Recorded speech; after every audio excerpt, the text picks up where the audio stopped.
आवाज बुलंद है मैम की। नहीं, वो बैकग्राउंड में थोड़ा नॉइस आता है बस उसके लिए और कोई। देखो हमारा जो टॉपिक चलने वाला है आज का, वो चलने वाला है ओशनिक रिलीफ। ओशनिक रिलीफ होता क्या है? देखो सबसे पहली चीज होती है, हमारे होते हैं माउंटेन्स। हमने सबसे पहले क्या देखा हुआ है, अगर हम भारत की बात करते हैं तो भारत का सबसे पहले जो हिस्सा बना है वो कौन सा बना है? सदर्न वाला। सबसे पहला कौन सा बना है? सदर्न। सदर्न किससे बना है? वॉल्केनो के रिलीफ से बना हुआ है, वॉल्केनो के फटने से बना हुआ है। वॉल्केनो जब फटा तो उसमें से मैग्मा बाहर आ गया, लावा आया, लावा सॉलिडिफाई हुआ और उसकी वजह से सदर्न पार्ट बना।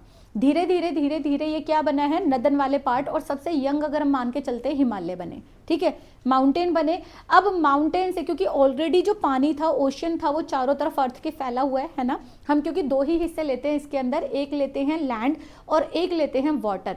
जब हम लैंड को कहते हैं हम तो टेरेस्टोरियल रीजन कहते हैं या हम उसे कॉन्टिनेंटल कहते हैं। जब हम वाटर की बात करते हैं तो हम ओशियनिक कहते हैं या ओशियन कहते हैं, है ना। तो यहाँ पर दो तरह के होंगे, एक होंगे कॉन्टिनेंटल रिलीफ यानी कि जो महाद्वीपीय रिलीफ होते हैं, और दूसरा हम बात करेंगे ओशियनिक रिलीफ के बारे में, यानी ओशन में हमें क्या क्या मिलता है। अगर हम माउंटेन की बात करते हैं तो यहाँ पे तुम्हें, अगर हम लैंड की ज्योग्राफिकल एरिया की बात करते हैं तो यहाँ पे क्या मिलते हैं आपको? यहाँ पर मिलते हैं आपको माउंटेन।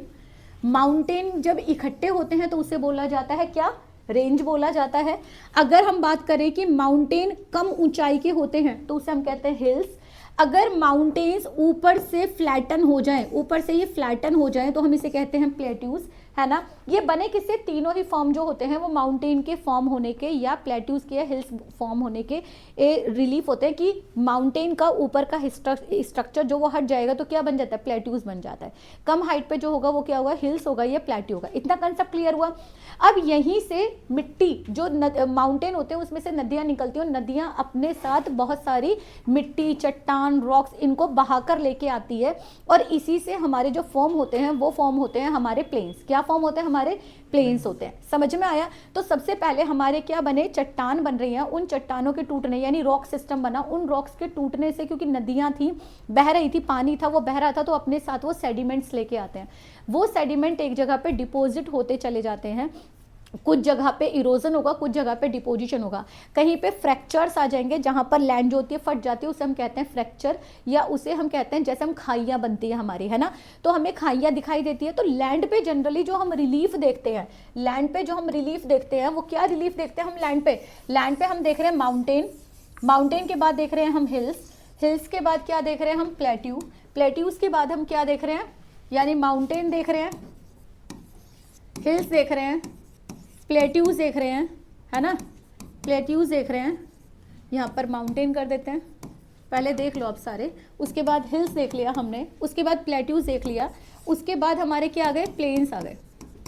और ये प्लेन्स किससे बन रहे हैं? प्लेट्यूज किससे बन रहे हैं? इरोजन से बन रहे हैं। इनका जो इरोजन हुआ उससे बन रहे हैं। क्लियर हुआ? प्लेन बन गए हमारे। कंसेप्ट क्लियर हुआ? क्या लैंड पे इसके अलावा कोई और चीज़ तुम्हें दिखाई देती है? उसके अलावा होते हैं आपके जो फ्रैक्चर, जैसे हम बोलते हैं, हम दो चीज़ें और आ जाती हैं इसके अंदर। अगर देखते हैं तो गल्फ आ जाता है और आ जाता है आपकी बे। बेटा बे जो होती है वो वाटर बॉडीज में, दो वाटर बॉडीज के बीच में, ये भी वाटर है, ये भी वाटर है, अगर एक और वाटर बॉडी होगी तो इसे हम कहेंगे बे। अगर यहाँ पर एक लैंड बॉडी है, ये लैंड बॉडी है, ये भी लैंड है, ये भी लैंड है, इसके बीच में एक वाटर बॉडी होती है तो वो होता है गल्फ। कंसेप्ट क्लियर हुआ? गल्फ ऑफ बे में ये अंतर हो गया, वाटर बॉडीज और लैंड से मिलकर बना हुआ है। अब हम यही सारी की सारी चीजें, है ना, इसी को सारी चीज़ों को हम क्या ये यहाँ पर दिख रहे हैं तो क्या ये वाटर बॉडीज में भी ऐसे दिखाई देंगे? बिल्कुल। आप ये समझो कि हमारा जब अर्थ बना हुआ था, जो हमारा अर्थ बना हुआ था, उस अर्थ पे हम ये कह रहे थे कि सॉलिडिफाइज ये था और चारों तरफ जो था वो वाटर था। चारों तरफ क्या था आपका? पानी, है ना। धीरे धीरे क्या हुआ, जो इसके नीचे प्लेट्स होती हैं, जो इसके नीचे प्लेट थी उसको कहते हैं ओशियनिक प्लेट्स, जबकि जो लैंड के नीचे जो प्लेट्स होती हैं उसको हम कहते हैं कॉन्टिनेंटल प्लेट या टेरिस्टोरियल प्लेट। समझ में आ गया? Continental plate. यही प्लेट आपस में हिल रही थी, टकरा रही थी, जिसकी वजह से ये जो बीच वाला हिस्सा था सारा, लैंड वाला जो हिस्सा है, वो आपस में टूटा और दो हिस्सों में बन गया। ऊपर वाला बन गया आपका क्या? ऊपर वाला क्या बना? Laurentian plate. और नीचे वाला क्या बन गया? गोंडवाना लैंड बन गया, गोंडवाना हो गया। समझ में आया? दो हिस्सों में बटा। उसके बाद ये जो बीच में था ये टिथिस सी आ गया, पानी भर गया।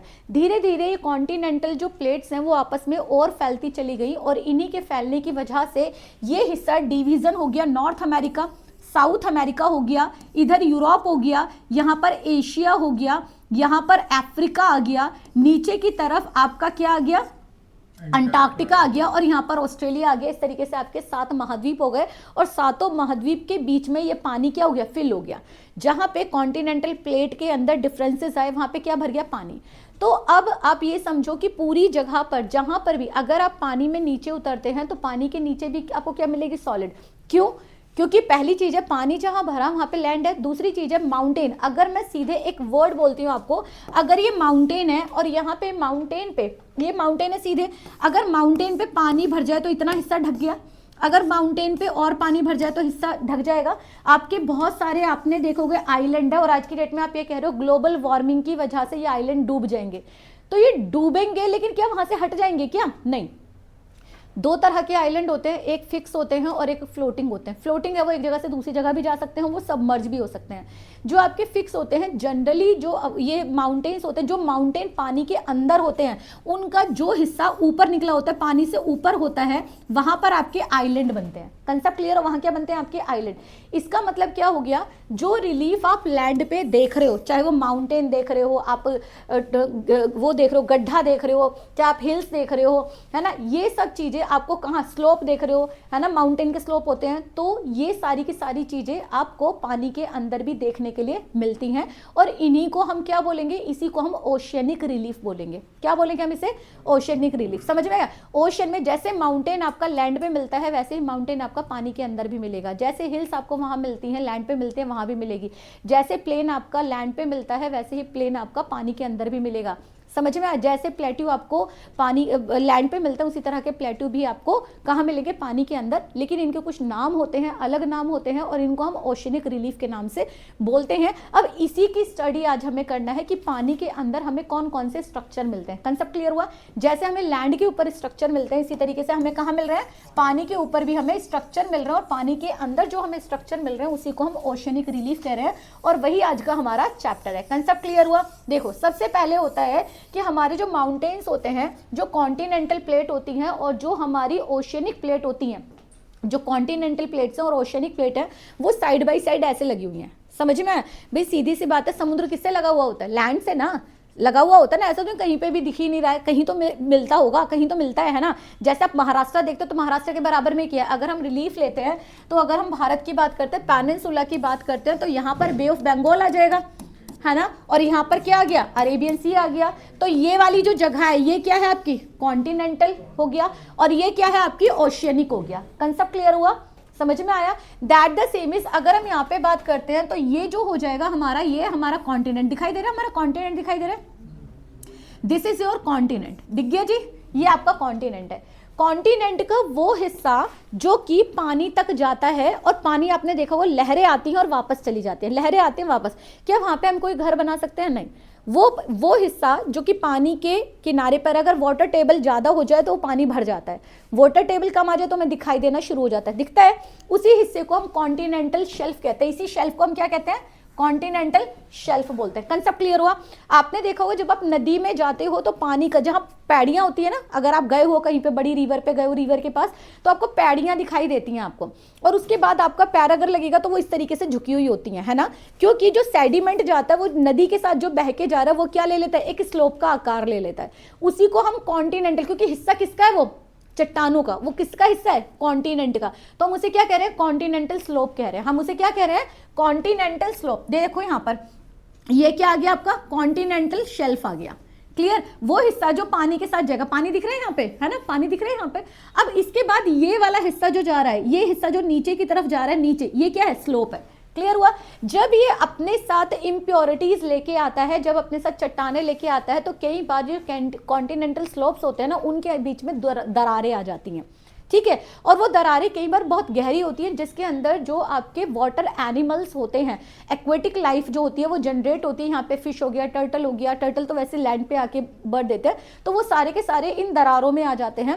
और ये दरारें अगर कई बार क्या होता है, दो कॉन्टिनेंटल शेल्फ मिल जाते हैं, दो कॉन्टिनेंटल शेल्फ मिल जाते हैं आपस में, और वो कई बार आर्क ले लेते हैं, कि किसकी वजह से, इरोजन की वजह से वो आर्क की शेप ले लेते हैं, तो इसे कॉन्टिनेंटल आर्क कहा जाता है। और ये जो गड्ढे होते हैं, इनको कहा जाता है, जो अंदर फ्रैक्चर हो जाते हैं, इन्हें कहा जाता है कॉन्टिनेंटल केव। क्या बोला जाता है इन्हें? कॉन्टिनेंटल केव बोला जाता है। Concept clear? वो यहां पर दिया हुआ नहीं है।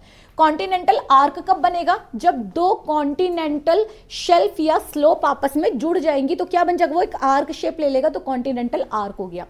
वहां पर अगर फ्रैक्चर है, गड्ढे हैं, वहां पर जगह होती है, तो उसे हम बोलेंगे कॉन्टिनेंटल केव।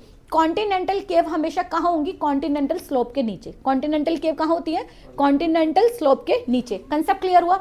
उसके बाद अब आगे चलते हैं। जब याद रखना, जैसे कि हमारे यहां पर नदियों के द्वारा बहाकर लाई गई जो मिट्टी है, अगर वो इकट्ठी हो जाती है, तो वो क्या बनाएगी? वो बनाएगी सी माउंट। क्या बना दिया यहां पे? सी माउंट। सी माउंट क्या होता है? माउंटेन। हमारा माउंटेन कहां पे था? माउंटेन कहां था? लैंड पे।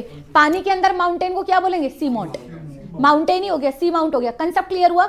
अगर वहां पर कोई भी ऐसी, यहां पर क्या करेंगे? छोटी, मैंने क्या बोला था? अगर हाइट में बड़ी है तो माउंटेन होता है, छोटे होते तो क्या होता है? हिल। हिल्स को बोलेंगे हम एबेसियल हिल्स। क्या बोलेंगे हम इसे? एबेसियल हिल्स। वही सेम चीज मिल रही है जैसे लैंड पे मिल रही है। आगे अगर हम बात करते हैं यहां पर ऐसे माउंटेन जहां पे, जैसे देखो आपका जो पानी भरा है वो लैंड पे है ना, जो लैंड के अंदर आपका कोर है, कोर से आपका मैग्मा निकलता है, हीटेड वहीं पे है।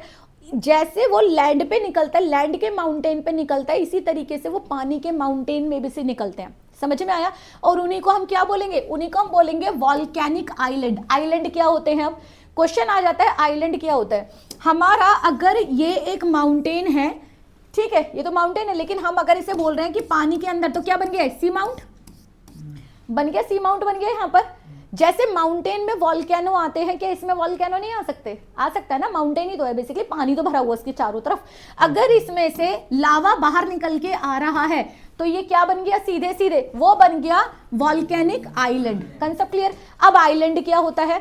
आइलैंड का मतलब सीधे सीधे होता है जो माउंटेन। आइलैंड दो तरीके से बनते हैं आपके। पहला जो आइलैंड, देखो डस्टर ढूंढने जा रही हूं मैं, some time I feel a little bit, एकदम कंफ्यूजन में हो जाता है। यहां पर आई वॉज की मैंने बताया यहां पर कि एक माउंटेन है जो कि पानी के अंदर है। अगर सपोज करो ये पानी जो है वो ये भरा हुआ है, ये पानी भरा हुआ है और ये वाला हिस्सा इसका पानी से ऊपर है, तो ये माउंटेन आपको इतना सा दिखाई दे रहा है, लेकिन होता तो ह्यूज है। These are known as a seamount नहीं है ये, these are basically the island. ये क्या बन जाएगा? आइलैंड। सी माउंट का जो ऊपर वाला हिस्सा पानी के ऊपर, वहीं तो लोग रहते हैं, तो वो क्या बन गया? तुम्हारे आइलैंड। ऐसे ग्रुप ऑफ आइलैंड हो सकते हैं, जैसे इन्हीं ग्रुप ऑफ आइलैंड को आर्कियोपैलिगो कहा जाता है। क्या कहा जाता है? आर्कियोपैलिगो कहा जाता है। Concept clear? Group of island. तो ऐसे एक तो आइलैंड बन गया। दूसरा आइलैंड कैसे बन सकता है? सपोज करो यहां पर भी एक है, पहाड़ है, अब यहां के डिपोजिट जो है वो यहां पर जम गए, यहां पर जम गए, यहां पर जम गए, अब वो इन्हीं के बीच में झूल रहे हैं, है ना, जो वहां पर है उसी पर्टिकुलर जगह पर है, तो इन्हें बोलते हैं फ्लोटिंग आइलैंड। फ्लोटिंग आइलैंड भी बन जाते हैं सेडिमेंट से। फ्लोटिंग आइलैंड सेडिमेंट से बनेंगे। जो आपके परमानेंट आइलैंड होते हैं वो जनरली जो माउंट का हिस्सा ऊपर उठा हुआ है तो वो आइलैंड बन जाते हैं। कहा जाता है ना सबमर्ज हो गया, तो सबमर्ज क्या होगा? अगर ग्लोबल वार्मिंग जैसी चीज होती है तो पानी ऊपर तक भर गया, तो ये क्या हो गया? आइलैंड क्या हो गया? सबमर्ज। कंसेप्ट क्लियर हुआ? समझ में आ गया आइलैंड कैसे बनते हैं? तो आइलैंड क्या होता है? जो माउंटेन होते हैं उन्हीं के ऊपर वाला हिस्सा होता है। अब यहाँ पर नेक्स्ट आ गया, इतना समझ में आ गया। अब ये जो माउंटेन अगर वॉल्केनो वाले आते हैं वो नीचे भी हो सकते हैं, लेकिन लावा जो निकलेगा वो ऊपर ही आएगा ना, क्योंकि जब तेजी से आ रहा है तो ऊपर फैल सकता है, अंदर भी रह सकता है, ऊपर भी। सबसे ज्यादा जो आपके वॉल्केनो फटते हैं वो आपके ओशियन में फटते हैं, और वो किसमें होते हैं? पैसिफिक में। किसमें होते हैं? पैसिफिक में होते हैं। कंसेप्ट क्लियर हुआ? पैसिफिक ओशियन के अंदर। अभी ओशियन में सारे नाम करा दूंगी आपको, मेजर जितने भी आपके ओशियंस है। कंसेप्ट क्लियर हुआ इतना बेटा? नेक्स्ट टॉपिक आ जाएगा आपका एबिसियल हील। समझ में आ गया तुम्हें? सी माउंट समझ में आ गया। नेक्स्ट आ जाता है आपकी, यहां पर आती है जो दरारें होती हैं, जो क्या होगा? समुद्र के अंदर जो हिल्स होती है, चट्टान होती है, उनके अंदर जो दरारें होती हैं। अब देखो सबमरीन का मतलब होता है, मैरिन का मतलब होता है वाटर, और वाटर के नीचे है तो सबमरीन। सबमरीन पनडुब्बियों को भी बोलते हैं हम लोग। सबमरीन कैनन, सबमरीन एक टर्मिनोलॉजी है बेटा। सबमरीन तो हमने उन्हें नाम दिया, लेकिन है तो टर्मिनोलॉजी। पानी के अंदर जो डूब जाए उसे सबमरीन कहते हैं, पानी के अंदर जो डूबी रहे वो सबमरीन है। क्लियर हुआ? सबमरीन कैनन्स आ गया। कैनन्स क्या है? यहाँ पे जो दरारें हैं बेसिकली, जब पानी के अंदर जो माउंटेन्स होते हैं उनके अंदर जो दरारें होती हैं, these are known as a submarine canyon. Concept clear हुआ इतना? ऊपर वाले सारे क्लियर हो गए? सबसे पहले क्या होगा? कॉन्टिनेंट, कॉन्टिनेंट से कॉन्टिनेंटल शेल्फ, कॉन्टिनेंटल शेल्फ के बाद कॉन्टिनेंटल स्लोप, कॉन्टिनेंटल स्लोप से क्या बन सकता है, continental arc, continental arc, continental arc, continental slope में क्या पाई जाती है, कॉन्टिनेंटल केव। उसके बाद क्या होगा, यहाँ पर सी माउंटेन होगा, सी माउंटेन के बाद सी माउंट पे अगर वॉल्केनो फट रहा है तो वॉल्केनो बन जाएंगे आपके, वॉल्केनो आइलैंड हो जाएंगे। अगर माउंटेन से छोटी है तो एबिसियल हिल। उसके बाद आ गया जहां पर उनकी दरारें होती हैं उसे क्या कहा जाता है, कैनन कहा जाता है। क्लियर हो गया। अगर प्लेट्यू है तो प्लेट्यू को बोला जाता है गायोट्स। इसमें दिया हुआ है, नहीं दिया हुआ, यहाँ पे अगर नहीं दिया हुआ है, जनरली ना इस तरह का उठा हुआ होता है ऐसे, तो उसे बोला जाता है गायोट्स। क्या बोला जाता है, गायोट्स होता है, ये इसके प्लेट्यूज होते हैं। क्लियर है, छोटी हिल बोलेंगे या प्लेट्यूज बोलेंगे तो उसको गायोट्स बोलते हैं। नेक्स्ट आ जाएगा अब इन्हीं के कॉन्टिनेंटल में, अब ऐसा नहीं होता कि बस इतना ही है, कॉन्टिनेंटल में ना प्लेन भी होते हैं। अगर मैं इसे प्लेन बोल दूं कि यहाँ पे ये ना मिट्टी जम गई सारी की सारी यहाँ पे आके और ये प्लेन है, तो इसे हम बोलेंगे एबिसियल प्लेन। क्या बोलेंगे हम इसे, एबिसियल। एबिसियल की स्पेलिंग लिखी हुई है, एबिसियल प्लेन बोलेंगे। कंसेप्ट क्लियर हुआ। पानी के अंदर या ओशियन के अंदर जो प्लेन बनते हैं उन्हें क्या कहा जाता है, एबिसियल प्लेन कहा जाता है। इतना क्लियर हुआ बेटा। अब नेक्स्ट जो हम बात कर रहे हैं यहाँ पर, यहाँ से अगर हम बात करते हैं कि पानी के अंदर कोई जगह अगर उठी हुई होती है, उठी हुई होती है ना इस तरह की, उसे कहा जाता है कॉन्टिनेंटल राइज। पानी के अंदर वो हिस्सा जो जमीन का हिस्सा आ रहा है, ऊपर से तो स्लोप आ रहा है लेकिन नीचे वो कहीं पे उठा हुआ आता है, तो उसे हम कहते हैं कॉन्टिनेंटल राइज। क्या कहा जाता है उसे, कॉन्टिनेंटल राइज। ये जो प्लेन है दिख रहा है, ये प्लेन जमा हुआ है सारा का सारा, ये ना एबिसियल प्लेन, ये सारा, ये ना ऐसे नहीं बना हुआ कि पहाड़ है, ये कह रहे हैं पहाड़ यहाँ पे ये प्लेन बना हुआ है ना। प्लेन क्या होता है, पहाड़ों से आके मिट्टी जम जाती है ना, तो ये क्या बन गए, एबिसियल प्लेन। कंसेप्ट क्लियर हुआ। उसके बाद होती है जो ये दरारें हैं आपकी, इनको कहा जाता है रिजेस। ये सब क्या हो गई आपकी, रिजेस। ये कहाँ होते हैं, पहाड़ों से लाकर जो डिपॉजिट्स इकट्ठे हो जाते हैं और गैप बना देते हैं, तो वो क्या बन गए आपके, रिजेस बन गए। उसके बाद जब आपकी दरारें, अगर सपोज करो आपकी एक यहाँ पर प्लेट है और एक ये प्लेट है, इस प्लेट को पूरा कर दें, इसमें से अगर ये वाला हिस्सा, बीच वाला हिस्सा नीचे चला जाए या ये हिस्सा ऊपर उड़ जाए, तो बीच में तो दरार हो गई ना, बीच में तो ये वाली दरार हो गई ना भाई, समझ में आया। ये क्या हो गई, ये दरार हो गई ना बीच में, तो इसे कहा जाता है रिफ्ट। इसे क्या कहा जाता है, रिफ्ट। इसको क्या कहा जाता है, रिफ्ट वैली। नीचे क्या जमा हुआ है, ये मैग्मा। ऊपर जाएगा तो ये क्या हो गया, कहां जाएगा ऊपर, ये क्या है, लावा। समझ में आया। जो हमारे गर्त होते हैं ये क्या होता है, फ्रैक्चर होता है। क्या होता है, ये फ्रैक्चर होता है, टूट फूट होती है। समझ में आया, ये क्या होता है, फ्रैक्चर। और फ्रैक्चर्स को क्या कहा जाता है, ट्रेंच। सबसे निचला फ्रैक्चर कौन सा कहलाता है, मैरीना ट्रंच कहलाता है। क्या कहलाता है, मैरीना ट्रंच। कंसेप्ट क्लियर हुआ। This is all about your sea, this is all about your oceanic relief. Concept clear हुआ, समझ में आया। Thank you all. और अगर आपको कोई चीज नहीं समझ में आई हो तो आप लोग कमेंट बॉक्स में लिख सकते हैं।